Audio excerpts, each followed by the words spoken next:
Bharat Ratna doctor Babasaheb Ambedkar सामाजिक विकास योजनेअंतर्गत अनुसूचित जाती व नवबौद्ध वस्त्यांमध्ये रस्ता, पाणी पुरवठा, विद्युतीकरण, व्यायामशाळा व धम्मकेंद्र आदी पायाभूत सुविधांची कामं लोकप्रतिनिधींमार्फत करण्यात येतात।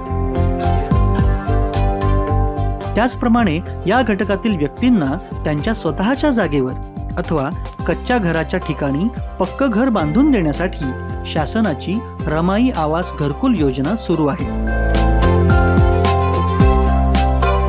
अर्जदारानं 2 प्रतींमध्ये सहाय्यक आयुक्त समाज कल्याण यांच्याकडे विहित नमुन्यात अर्ज सादर केला तर त्यांना या योजनेचा लाभ घेता येतो।